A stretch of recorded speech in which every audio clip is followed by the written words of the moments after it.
Welcome to Business as Unusual. This is the live stream where we delve into the pressing issues and emerging trends shaping the business landscape.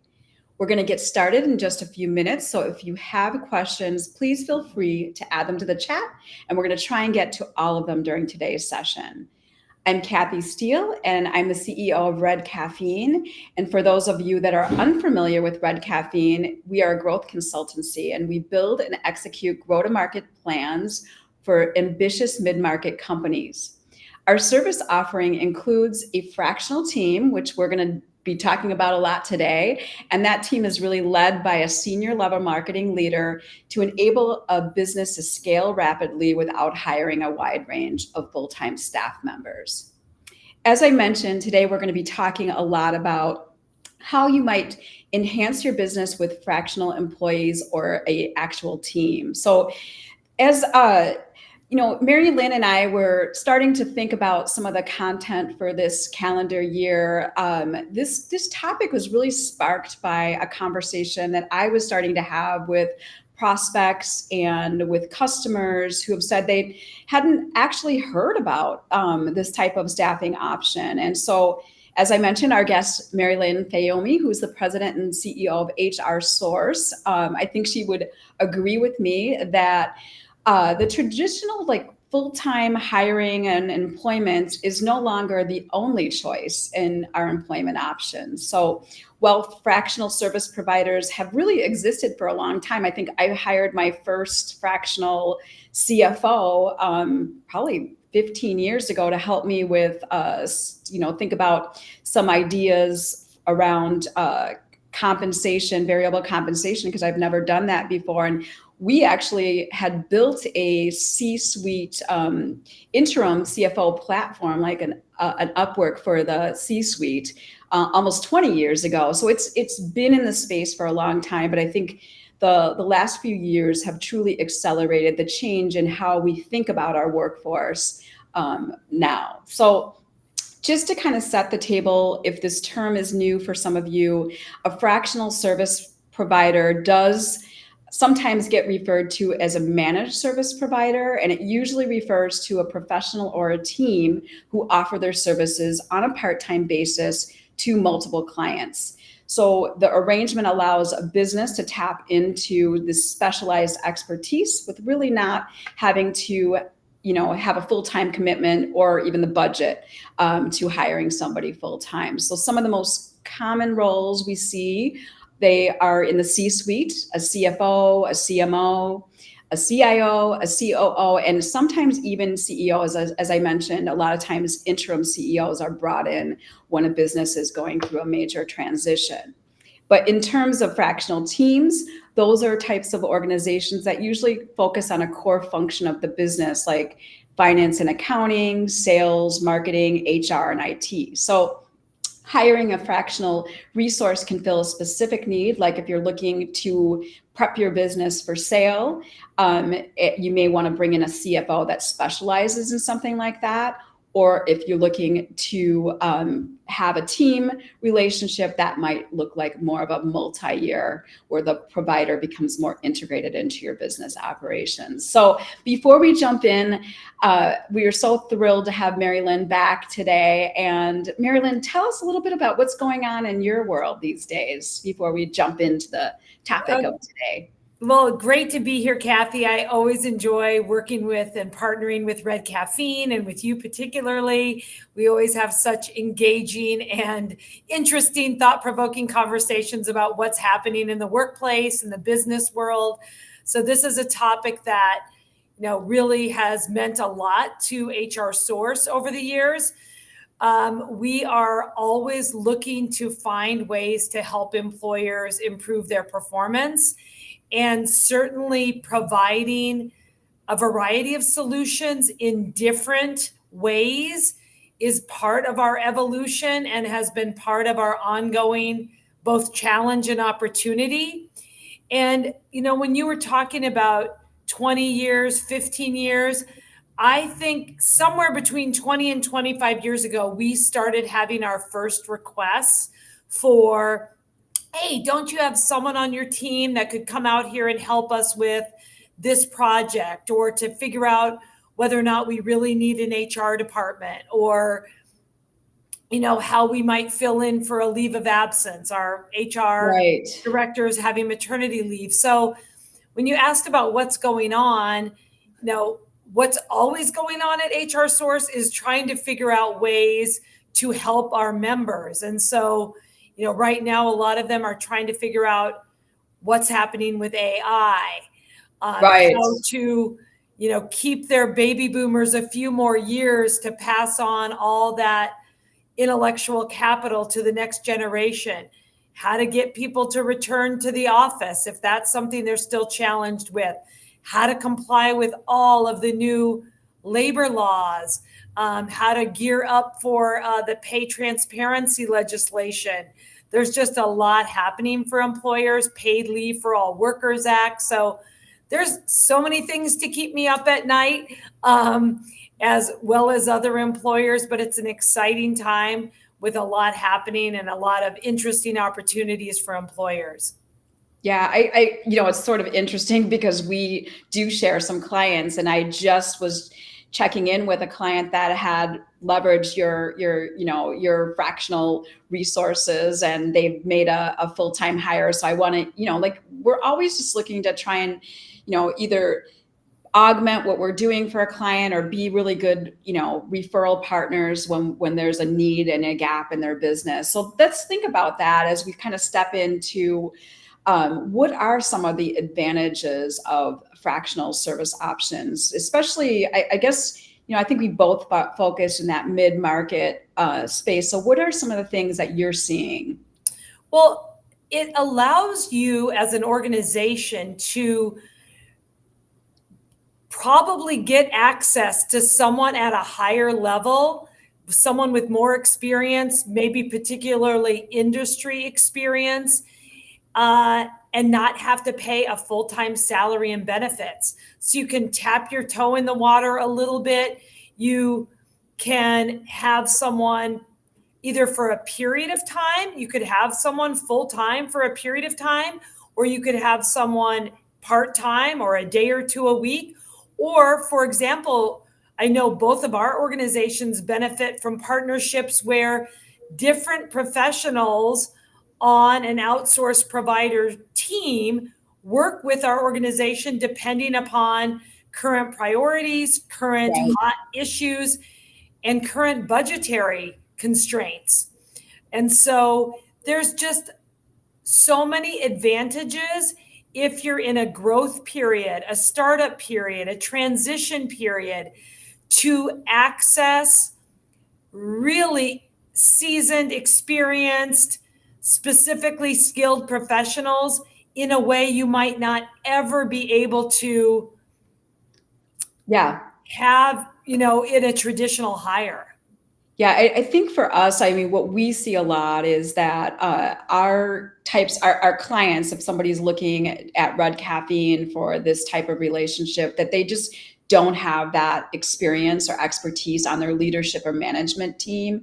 And the ability to build it and scale it quickly is just not, it's just way too much of an investment. So those are the types of things that are some of the key indicators that businesses are coming to us. And I agree with you. Those are the ways I think about hiring when I've got a specific need, or if I'm trying to fill a gap in our organization and I really can't justify a full-time hire, or a full-time hire is just not really going to meet my entire needs. So are there other indicators that businesses are kind of like the trigger points that you guys are seeing in terms of that type of, that gap or need?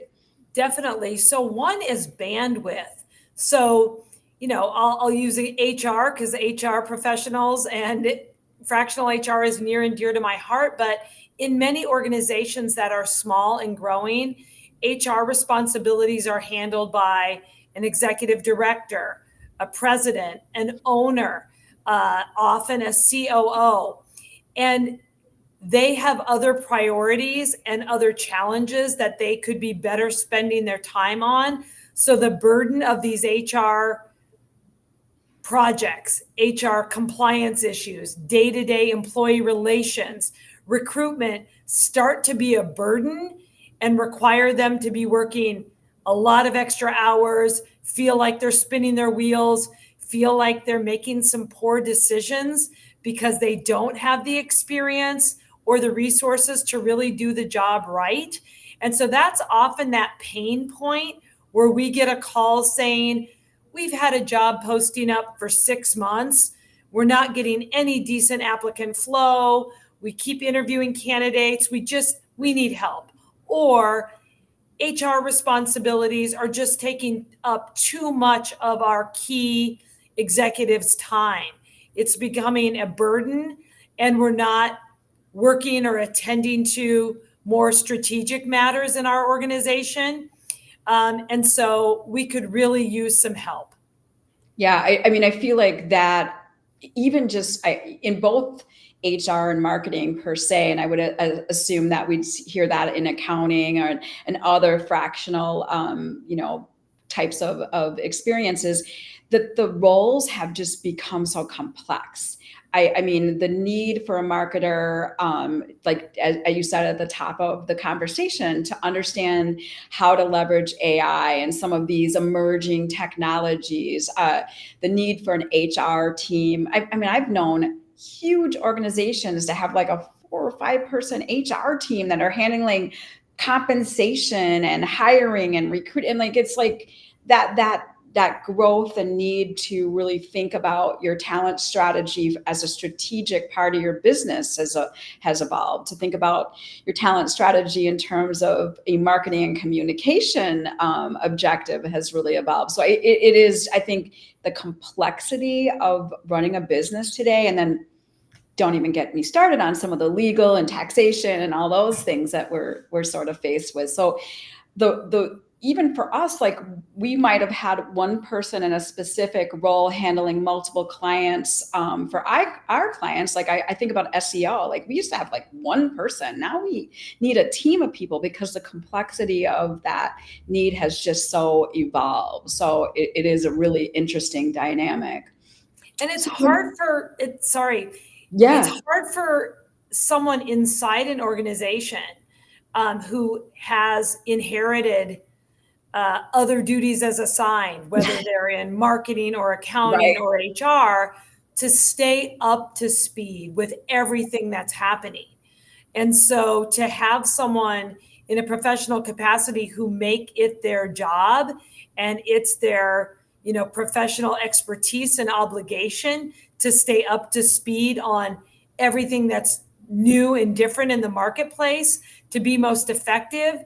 Once you're spread incredibly thin, the ability to do that effectively over, various parts of your business becomes increasingly difficult as businesses grow, become more sophisticated, or have a variety of, business initiatives, priorities, and goals that require really dedicated expertise and attention to excel in. Yeah, no, I mean, I think you're saying that there really aren't unicorns, that those types of people, although we look for them, we're constantly trying to make people become unicorns, it's really just not that realistic. Maybe a very short time frame you can wear these multiple hats, but it's just not a long-term sustainable way to run your organization. So let's talk a little bit about what are some of the efficiency gains that could be had without compromising on the quality of the service level that you're getting. What are some of the things that you're seeing?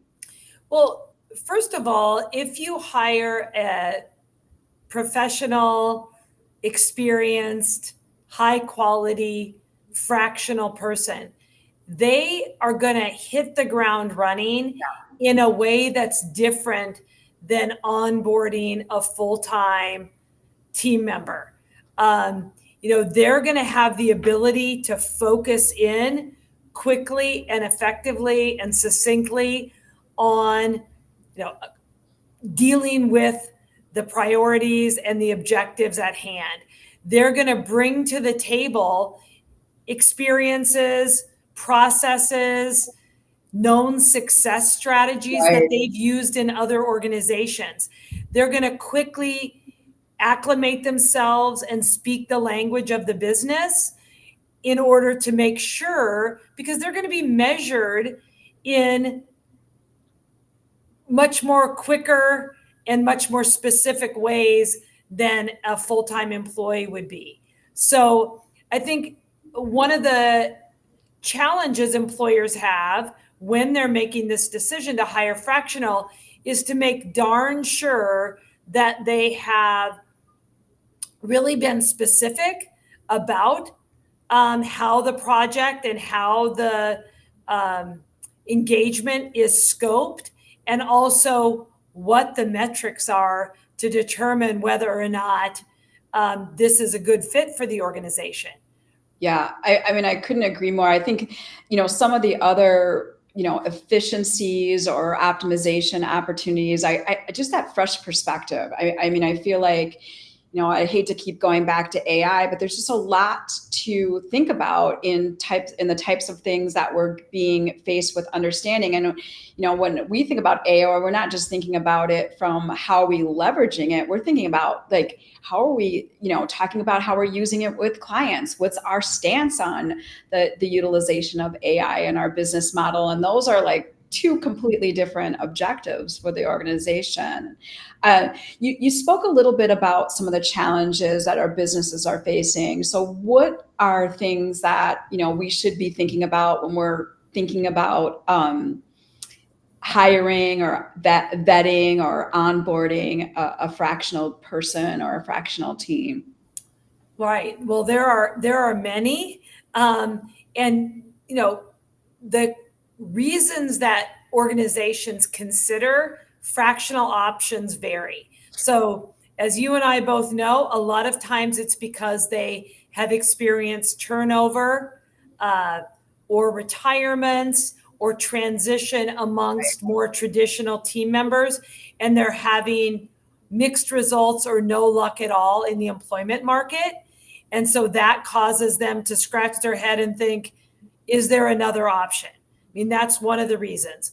Another reason is they're starting to get to a level in their revenues or in their employee count where they're realizing that their team members, and I spoke to this a little bit ago, are spread too thin and they need to bring in subject matter experts, but they're not sure if they have the budget or the workload to warrant a full-time professional.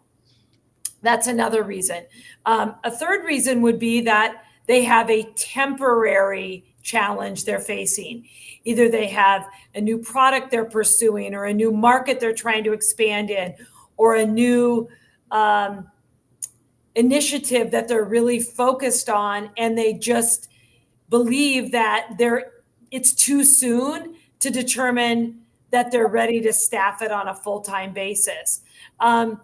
I'll give you a couple examples at HR Source, not only of how we've used fractional HR support or fractional support, not HR, and then how we've been called to help other organizations.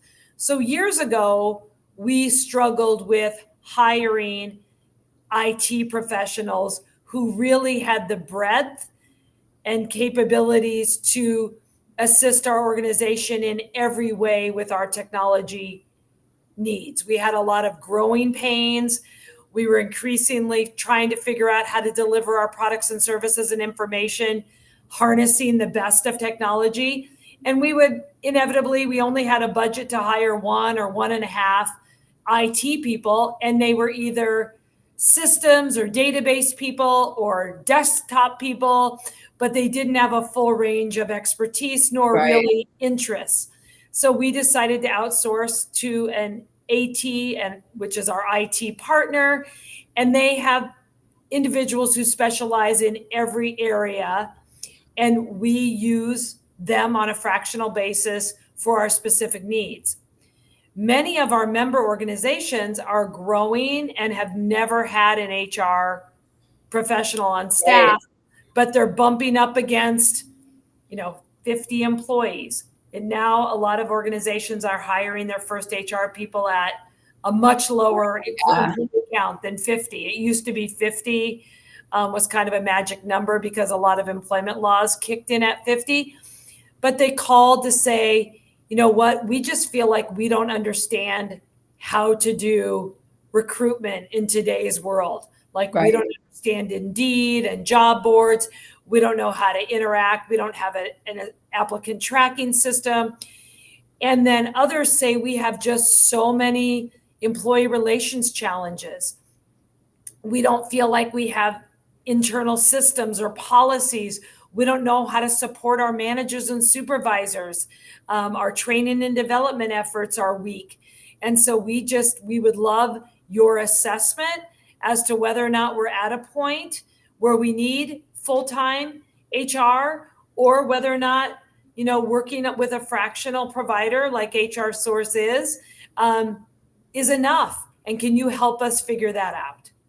Yeah, no, I mean, it's the same. I'll speak to, like I mentioned earlier, we had hired a CFO to do some special projects for us. I know even in my CEO forum, we're talking a lot about COOs. Like there's a really big gap in the marketplace right now for operational, like somebody that really can manage the ship while the leader is focused on the vision of the organization and the growth. But some of the things that Red Caffeine gets brought into is consulting work. We have recently done a project where one of our clients is making an acquisition, and they needed some guidance on how to integrate those new organizations. Should they be a branded house, or should they, all roll up into the one organization? But as well in, another situation where they just don't have that skill set on their leadership team. And as I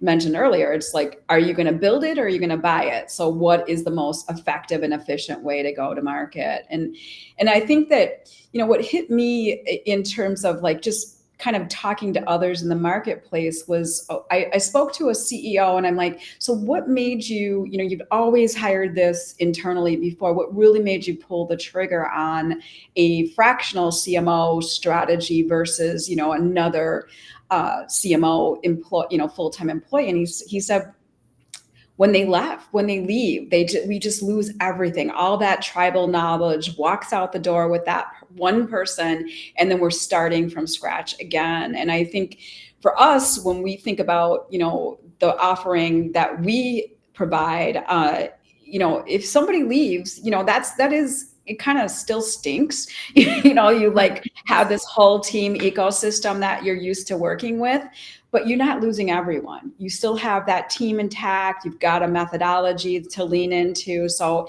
there might be a little bit of a bump, but it's not like a gaping hole is left when somebody departs the organization. So, when you think about that in the landscape of hiring, that is huge. That is huge. We've all lost that, the guy that knows everything about your business, and, he's in this and that and that. And to be able to kind of protect against those types of big deficits in your business operations is just a really important factor, I believe, that you just don't have those major dips because one person holds all the keys to that type of information. Right. And again, if you're working with a firm like yours or an association like mine, where we have deep bench strength, you're not relying upon the expertise and skills of one individual. Right. With all due respect for individuals who are out there with their shingle up, doing consulting work, they have an important place in our market as well. But you are not going to experience the loss of expertise. I mean, if someone on my team decides to leave HR Source, we're going to still be there for our member. Right. We're going to still fill those shoes. So we often are changing up key players on our projects, either depending on the needs of the member or the needs of the client at any given time, our own availability, supply and demand. I mean, this is a form of collaborative consumption, right, where, a lot of organizations are benefiting from someone or our organization's expertise.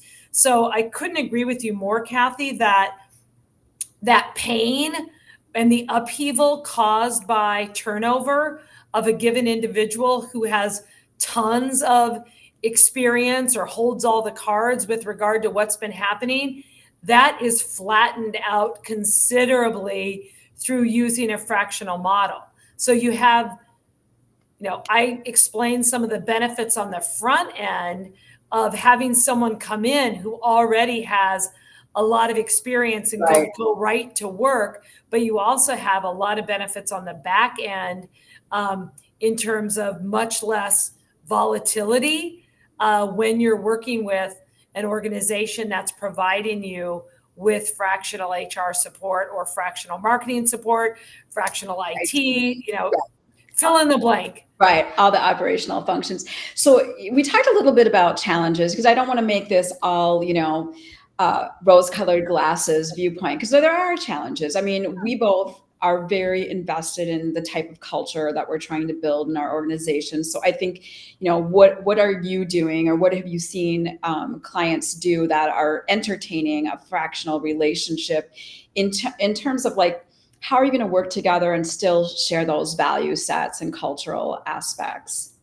Right. So I think it's a shared responsibility between the employer as well as the client that is choosing to hire someone from your team or hire your organization to fill a role, because there's a much higher likelihood of success if, when you use a fractional team member of any type, that the organization gives them access and makes them part of the organization.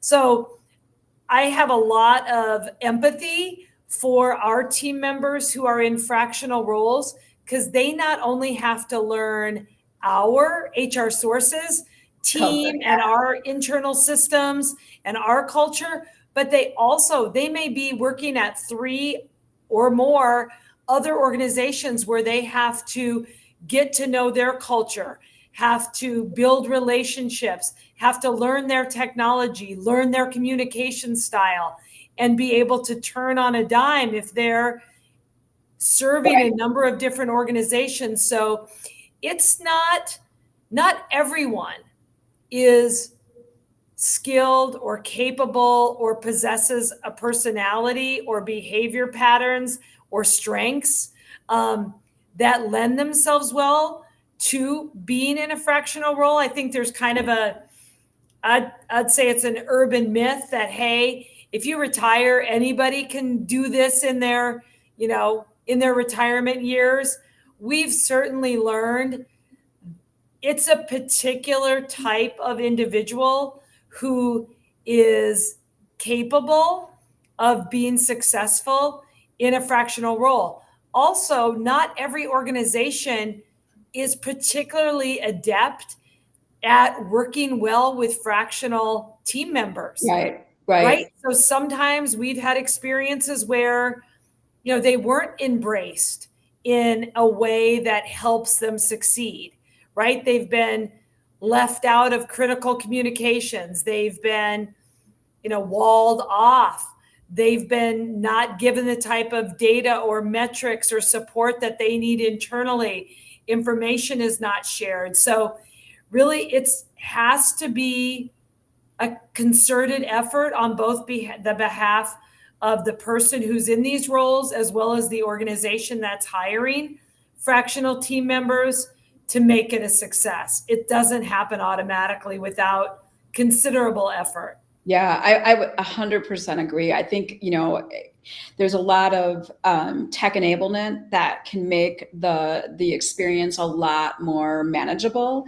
And then I think about, things that are coming on the horizon, and we decided that we weren't going to go deep in talking about legal and some of the, the laws around staffing in this way, but there are going to be more and more barriers and limitations put on us because of, there is some real benefit to employers, but not as much benefit to the government in our states in terms of taxation capabilities and such. So I assume, I'm not as into it as you are, but I assume there's some things coming down the pike. But is there anything that's top of mind that, we should be considering now that is a challenge?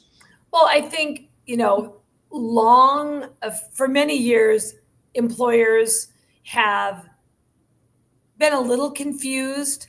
I'll be light and understanding because there is a lot to understand. But, the independent contractor laws and guidelines and case law have been, a little confusing for employers. And, that's kind of being stirred up again at various levels in the legislative process.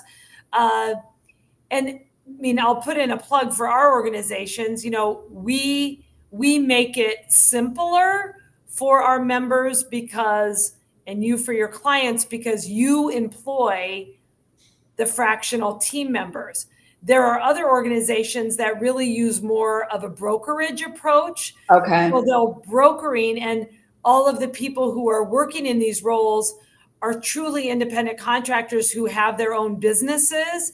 And so the organizations that contract with these individuals might need to take more care and concern with, are they determining the terms and conditions of employment? Are they requiring specific hours? Are they requiring individuals, like, if it looks like a fish and swims like a fish and smells like a fish, Right. It might be a fish, likely. And, the government might figure that out, and they might not be an independent contractor. And so employers occasionally run into some hot water because people that they are treating like employees, they're paying like independent contractors and not giving benefits and not paying appropriate payroll taxes. And I should probably stop there. My attorneys might be after me and be like, Mary Lynn, that's enough now.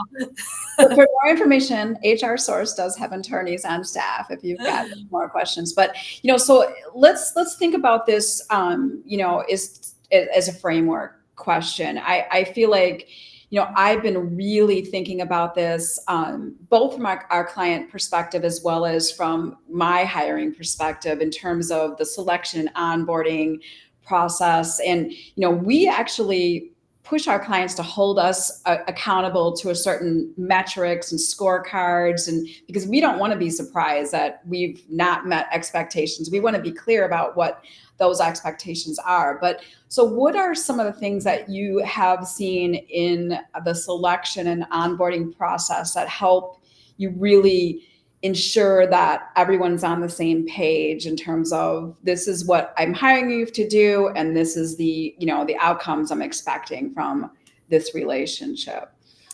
I think that goes all the way back to those initial conversations where you're determining if the member, the employer, the organization you're listening to, and then scoping a project, that you're the right fit and that you have expertise and people on your team that can help solve some of their problems, can help meet some of their challenges, can help do some of the jobs and tasks that they are not able to handle on their own.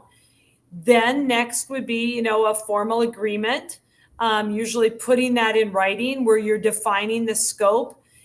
And once that agreement is accepted, I would move on to the stage that you just outlined, which is deliverables, right? What are the expectations around timelines, revenues produced, expenses reduced, hires made, marketing pieces produced, training programs, right? Whatever it is you're delivering, is it happening in an acceptable manner on an acceptable timeline? And are you having regular check-ins to determine, is this a fit? Is this working? Are we meeting expectations? If not, Can we course correct? Do we have the wrong person on this Right. assignment? Do we need a team here? Have we not allocated enough time? Or is it just a complete mismatch? Yeah. Right. And so if you're not interacting regularly, I think it's also critical to have strong mentors, role models, leadership that is monitoring these. Like someone on the organization side needs to be that responsible touch point for helping to nurture the relationship, measure the success, and communicate on a regular basis. Because we've had issues before where they kind of sat our person in a room by themselves, made it very difficult for them to get quick answers to questions that were really insider knowledge in the organization.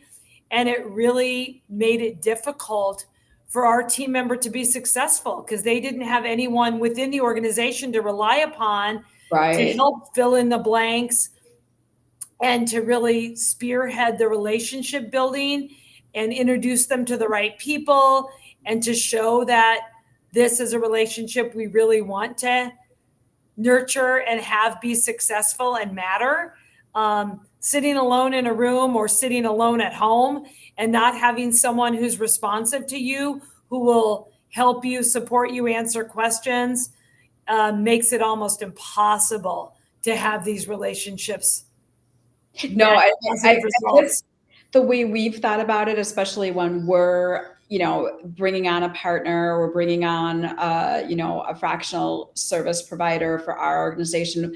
We started to. I mean, I think we're getting more mature at it now, and we're still like trying to level it up. But we think about it really like almost like an actual employment hire. Like we are setting the job description or setting the needs assessment based on a specific scope that we're looking for. We're, really onboarding the person, especially if they're going to be a part of our delivery team, to how we work together. We're setting up our communication expectations. We're setting up Slack or whatever we're using to, have ongoing timely response and how to use email. Or so we're kind of setting up the expectations, and then we're also trying to think about like who on the team is their go-to, like in depending on the role or depending on the type of relationship, that person is their manager, so to speak, whether like that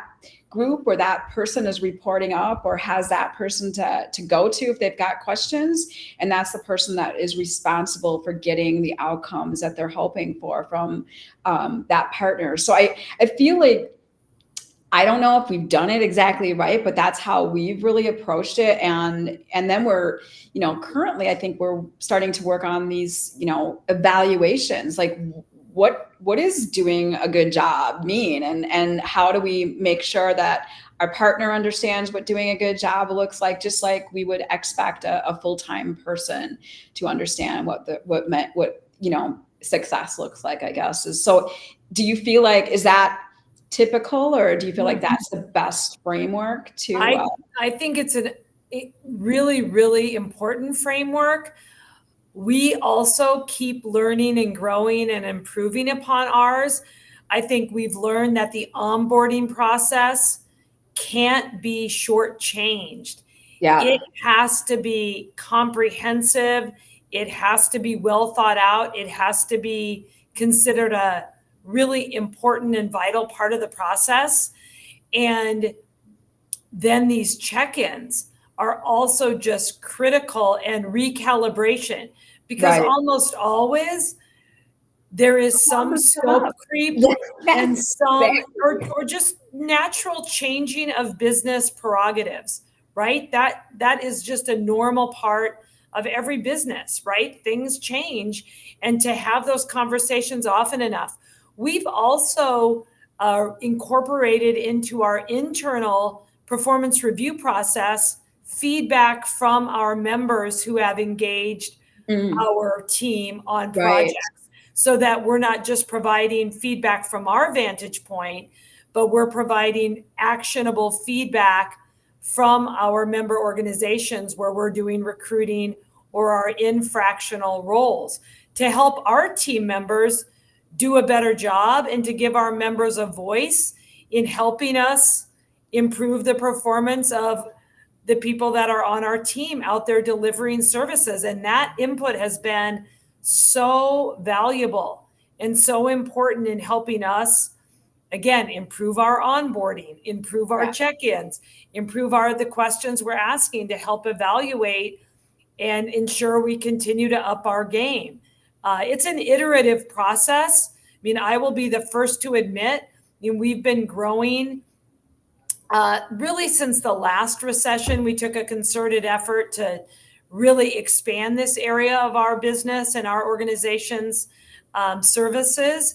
And, our team has continued to grow and evolve, but so has the way we go to market, and the way we handle these engagements has just continued to improve. And I think we'll continue to change. We mentioned AI a little earlier, and you mentioned SEO, right? I mean, there is bound to be considerable positive change and evolution in the way these services are delivered and how they're measured in the years to come. Yeah. And I guess, for me of late, our offering, we expect our team to know our clients' businesses, like I always say, better than their own internal people know them, because of the way and the access to a more holistic, truly what's going on in the business, that maybe all employees wouldn't be privy to that information. But I'm starting to expect that from our partners. I don't want you just doing, bookkeeping. I kind of want you to know what's going on with my business, so that you're not just doing, good job doing your job. You can actually come back and provide some insights, or, what I should know or be thinking about as a business runner in today's landscape, because I don't know everything that's going on from an accounting or taxation standpoint. So I want my partners bringing those things to me, so that I'm not always feeling like I was left in the dark and I found out from another source. So I do feel like, it is important for fractional service providers to level up the experience, that they're providing, and not just be good at what they do in their core competency, but be good at being, able to bring information to the right people in organizations, so that everyone's being kept up to speed with options and opportunities for their business.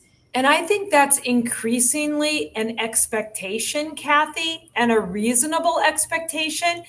It's also the only real way that a fractional option can mirror some of the upside of a regular team member, but also be a really intriguing alternative to just a consultant who comes in and does a short-term project.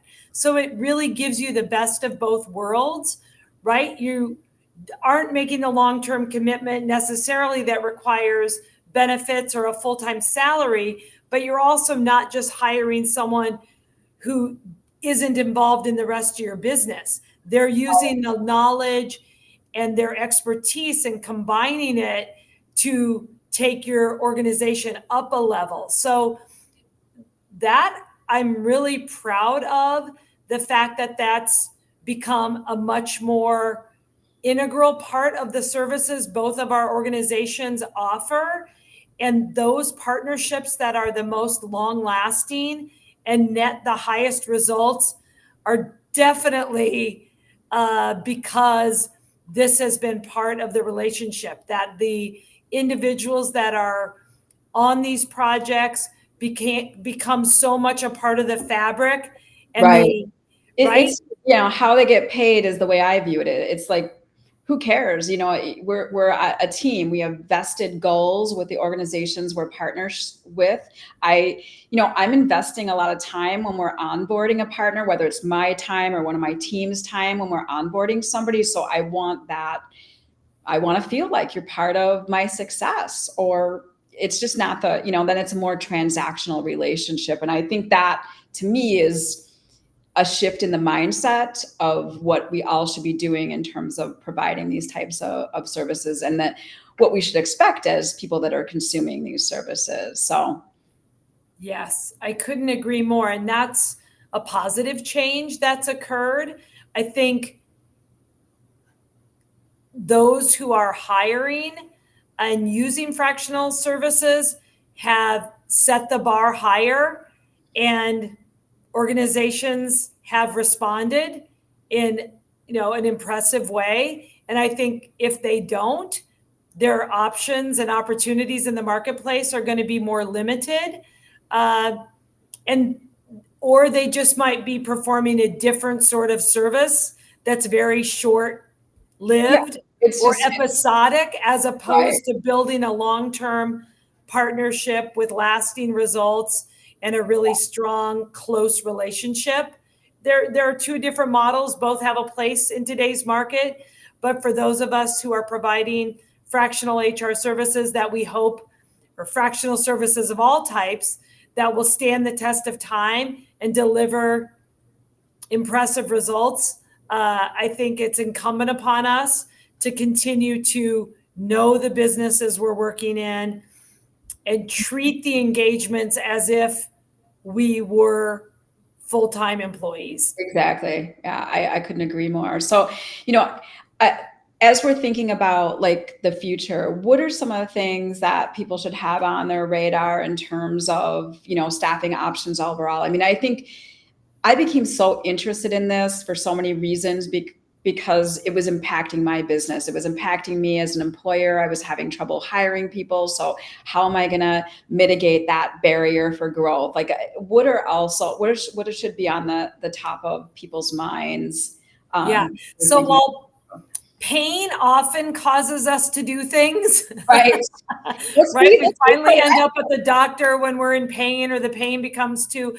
So I am not naive enough to think that pain isn't going to continue to be a driver for many organizations to consider fractional options for the first time. But I would love to believe we're in an era now where people proactively consider this as a viable option before they're in pain.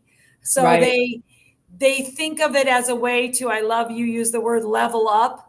They think of it as an opportunity to improve their organization, or take a heavy load or burden off some of their team members, or to expand their organization's depth or breadth or expertise in a more measured way.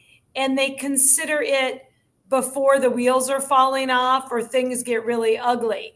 So they look at it as a viable option whenever they are experiencing growth, new opportunities, a challenge keeping up with what's going on in the marketplace, whether that be technology or new ways of marketing, fill in the blank, whatever the new accounting codes are, a way to keep pace with what's happening.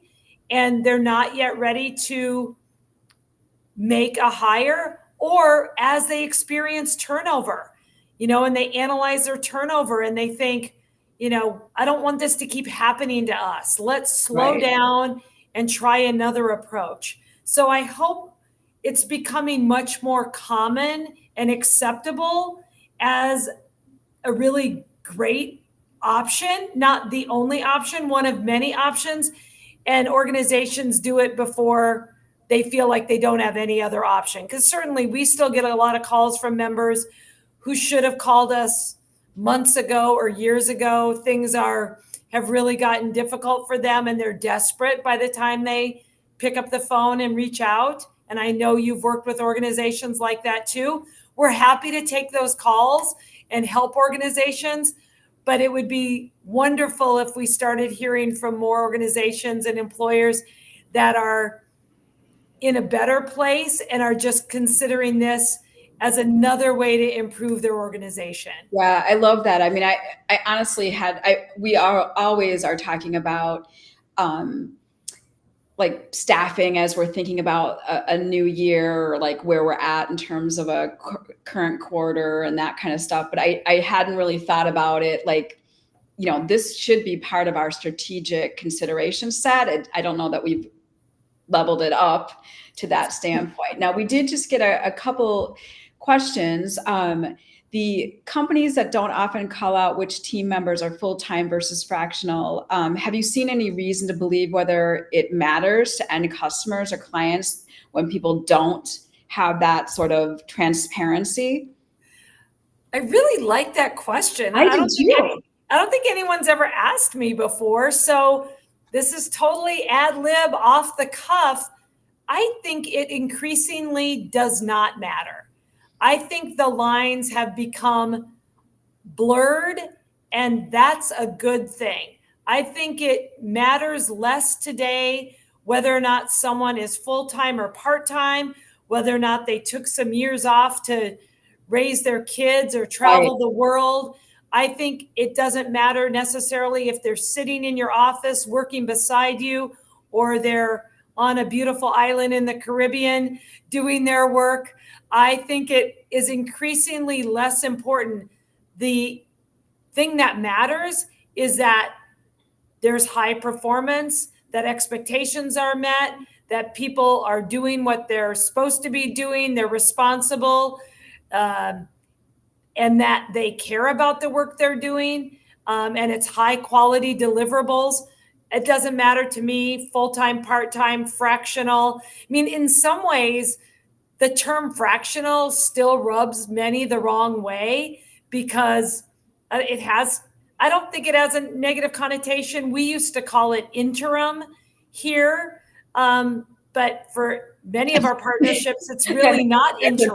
10 years feels a little Yeah, it's like, is that really interim anymore? So I would say that the lines are blurry, and I'm a fan.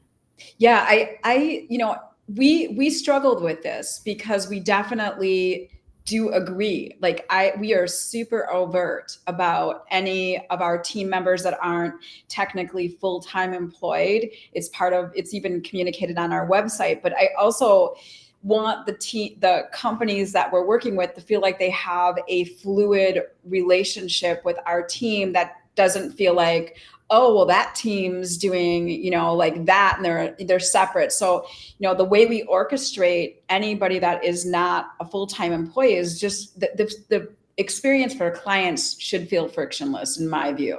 And it really, if they want to do the research and dive deeper and understand, what is their employment agreement, we're always open to talking about those conversations. But I agree. If we're doing a good job, who cares? I don't care if you're working for me and you're doing a good job and you want to be a contract employee or a partner employee. That is awesome, because that works with your lifestyle. I'd rather have good people than a full-time employee or all, fractional or a contract employee. So I think I would 100% agree with that response. And that's changed, Kathy. You and I have been around a little.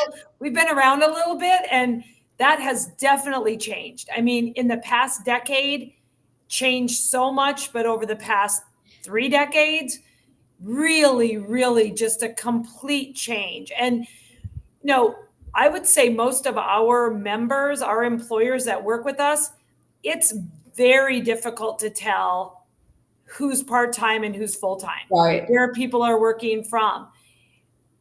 If our team members choose to be open about how many hours they work a week or where they're working from, that's completely their prerogative. But I don't think it's obvious, nor it should be obvious to the end user of our services. If the work is being done and the work is high quality and it's meeting expectations, that's what matters. Well, I think we'd be, this is the service we provide. So we'd be a little bit disingenuous if we didn't have fractional experiences that we're leaning into too. I feel like we get so much from some of our outside partners in terms of innovative thinking or how they're doing it in a different organization. And to me, that's so additive, or industry experience that we might not have innate to our organization. So I agree. I think this is a modern approach and a way to think about growing your business without some of the limitations that we've been facing, just in terms of this employment climate overall in the last few years. Salary, escalation, no, resources available to do these types of jobs, being more open to hiring a mom that can only work, from 10 to 2 when our kids are in school. Like, I think all of these are so opportunistic versus limiting, and that's what we all should be thinking about for our business. So, well, I know we're getting to the end of time, so I want to thank you again for being a part of this conversation. It's always goes so quickly, as we say, and we could really, talk for a long time, but I want to make sure everybody knows how to reach out to you. If they've got any questions, please put business as unusual in the subject line, so Mary Lynn knows that you're coming from hearing this live stream. And then I also want to be sure to give a shout out to our sponsors, HR Source. They do a lot beyond just having fractional service offerings. It's an association that we are a part of and we get a lot of benefit from. So please, take a look at their website. And then M3 Learning, they create sales superstars, and it's a perfect segue into our next event, who is going to be M3 is going to, our guest is going to be Tom Latteray, and he is going to be talking about designing a way to transform your sales methodology. So Tom is a managing partner at M3 Learning, and he brings a couple decades of experience in lining sales strategies with the nuanced needs of customers today. The session is going to focus on dissecting the importance of really validating your customers' concerns or your prospects' concerns, establishing yourself as an irreplaceable ally, and engaging prospects with a customized approach. So some of the things that you'll learn is how to make clients feel more validated rather than overloaded with information. So I'm going to take a note, because I feel like we did that very recently and we want to find a way to improve there. Transition from being an order taker to becoming an indispensable strategic ally, and then discover how to customize